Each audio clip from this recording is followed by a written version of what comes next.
हरिवल्लभ भक्त श्री उद्धव जी ये प्रसंग आप तक पहुंचाएंगे। आशा करती हूँ कि आप सभी सुनेंगे। उद्धव जी भगवान के सखा भक्त थे।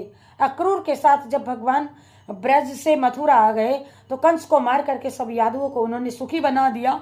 तब भगवान ने एकांत में अपने प्रिय सखा उद्धव जी को बुला करके कहा है, उद्धव ब्रज की गोपियां मेरे वियोग में व्याकुल होंगी, जाकर के आप उन्हें समझा करके आओ और उन्हें मेरा संदेश सुना आओ।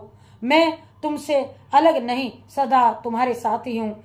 उद्धव जी अपने स्वामी की आज्ञा पा करके नंद के ब्रज में चले गए।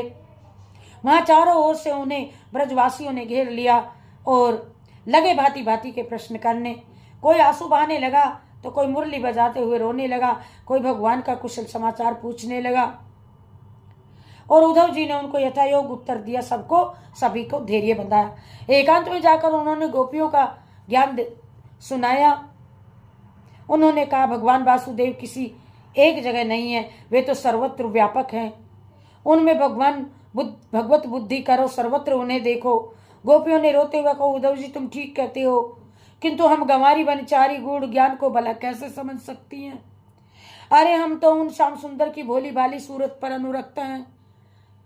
उनका एक हास्य युक्त मुखारविंद, वह काली काली घुंघराली अलकावली वंशी की मधुर हठात हमें खींच रही है। वृंदावन की समस्त भूमि पर उनकी अनंत स्मृतियां अंकित हैं।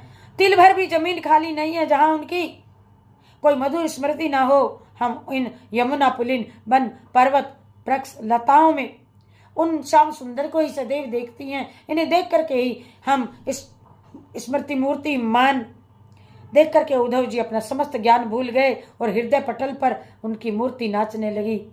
अत्यंत करुणा के स्वर में कहा, मैं इन ब्रज अंगनाओं की चरण धूली भक्ति भाव से वंदन करता हूँ, जिनके द्वारा गाई हुई हरि कथा तीनों भुवनों में पावन करने वाली है। ब्रज में जाकर के उद्धव जी ऐसे प्रभावित हुए कि वो अपनी ज्ञान गाथा भूल गए।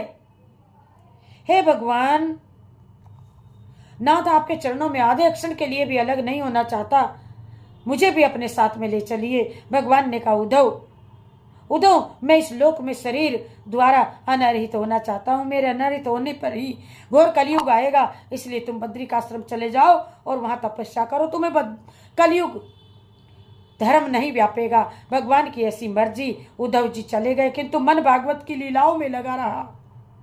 जब सब प्रभास क्षेत्र चले गए, अंतिम लीला देखने को उद्धव जी भी भगवान के पास पहुंचे और भगवान सरस्वती नदी के तट पर